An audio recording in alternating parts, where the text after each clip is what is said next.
And this is Becky, and we're with a couple of bees read. And what are you talking about tonight? This little bee also writes, and we have been doing slightly less consistently than we should have because it's summer. We have been doing author videos to help those up-and-coming authors such as myself as best we can.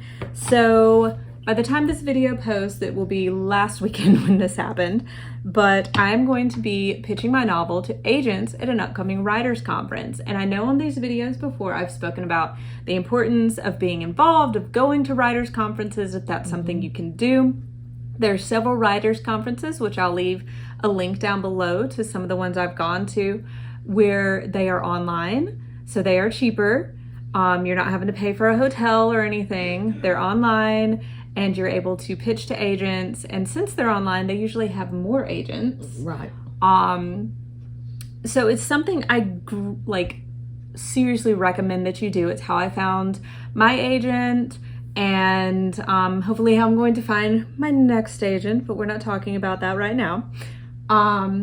So I've done some research on the best pitching strategies. I've watched videos from agents, videos from authors, read up on a lot of blogs, authors' blogs, and things like that. So I have compiled that information, and I'm going to tell you how to be pitch ready. So first of all, when you do a pitch, you need to know the agent you're pitching, not personally, but know who they rep, know the genre they're looking for, and you need to let them know that. The first thing you have to establish, this is what one of the videos I watched said, the first thing you have to establish when you meet with an agent is that you're not a creep. You need to establish, because look, guys, in fairness, there are some strange people who go to these writing conferences and maybe say inappropriate things and just come across as a little creepy. So establish that you're not that person, that you understand the industry. And the best way to do that is to put your best foot forward. You start by introducing yourself, introducing your novel, paid word count, because agents want to know the word count, not the page numbers, because everybody formats their books differently. Everybody's margins are different. They want the word count. And then you want to say something that makes the agent realize, I know what books you like. I've actually looked up your agenting website, etc. So you might want to say, for example, my opening would be, hi, I'm Kayla Brown. I hope that my adult mystery novel, Outside Paradise, complete at 80,000 words, would be a great fit for you because you represent blank author. My character, my book is similar to their book in that blank. So you're letting them know, I know who you represent. You've done your research. I've done my research.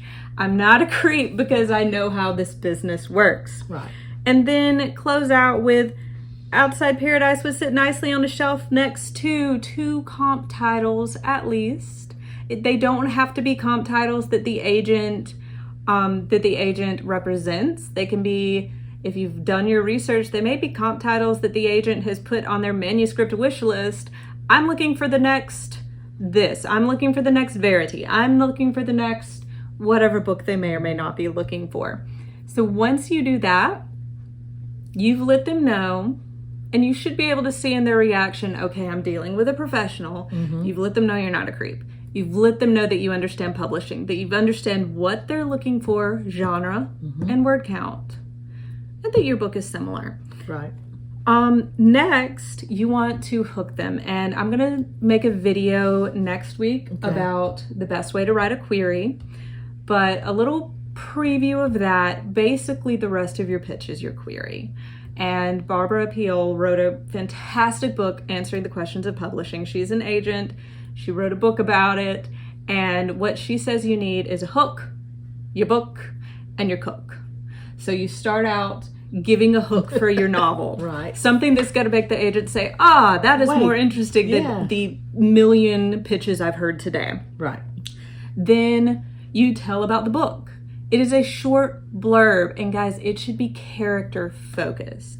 And I know that's hard if you're a science fiction writer, if you're a fantasy writer, you're going to be tempted to tell all about the world that you've built. And I'm sure the world that you've built is wonderful. But think about how you talk about your favorite television show. You talk about the characters. That's exactly right. You focus on the characters and what they want. So this show is Right. about Bob, who blah, blah, blah. That's It's just like when we do our reviews. What do we focus on? We always say we love this character. yes, because that's what people remember. They might not remember the politics, the very intriguing politics of the science fiction or fantasy world that you've built, but they're going to remember the character, and they're going to remember the stakes. So in that blurb, you talk about character, you talk about their conflict, and you talk about the stakes. Those three things. If you can do it in 3 sentences, then do it in 3 sentences, because typically these pitches might be 10 minutes long, they might be 5 minutes long. You want to make it quick so the agent can ask you questions, because if you did it right, they're going to want to ask you questions. After that, you talk about the cook, which is yourself, you as the writer. Now, you may have no writing creds at all. You might not have published something, but that's okay. Let them know why you are the person to write this book. My grandfather was a detective. I always mention that I come from a family of detectives, including a grandfather who filled my childhood with true crime stories I learned not to repeat in daycare. Yeah. It usually gets a chuckle, and also it's very true. Then you can go into, I'm a member of blank writing club. I am part of a writing group with many critique partners, so I can hone my craft. Something to let them know you take your work seriously. Right.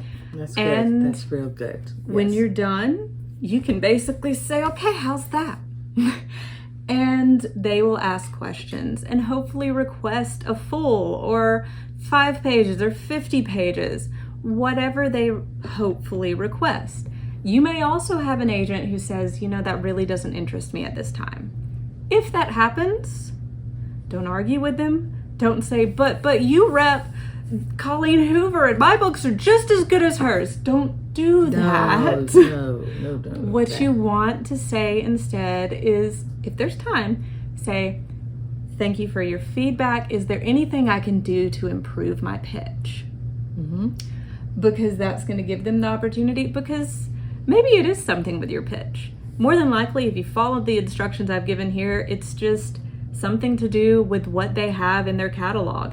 They may be they could be submitting a book to editors right now that's very similar to yours. And most agents will tell you that. Yeah. I know there was one agent that I was really hopeful for a few years ago, and ultimately she turned me down because she said she was submitting a book that was very similar, and she said that would not be fair to my current client. Yes. And it wouldn't be fair to you because I couldn't pitch yours for a good while. And that is an agent with integrity. Yes. So. And usually they will tell you that, because agents are people, they're professionals. That's right. They also have opinions, and everybody has opinions. Sure. So don't argue with them. Don't be offended. Don't be offended. Don't act angry. Just ask, is there anything I can do to improve my pitch? Right. And be willing to take feedback. Yes. Because even maybe they can't take you right now, but they're going to remember that moment. Yes. They might recommend you to a friend. They might offer to refer you. I was going to say, they might recommend you to another agent within their own, a conglomerate of. Absolutely. So that is the best way to pitch. And again, that comes from advice all over the interwebs, from agents, from authors, from anyone I could find to give that advice. So I've done the research for you, and there it is. I also recommend practicing your pitch before you do it.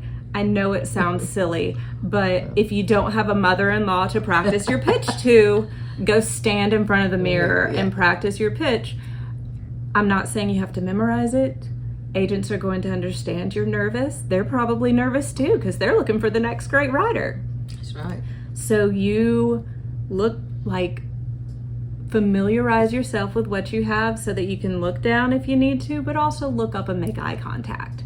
Because again, we're establishing that we're not creeps. We are professionals. Yeah, and they don't want to look at the part in your hair. They Yes. want to look at your face. Exactly. That's right. Okay. All right. So guys, if you have any questions or concerns, please put them in the comments. I look forward to hearing from you. Until then, bye guys. Bye.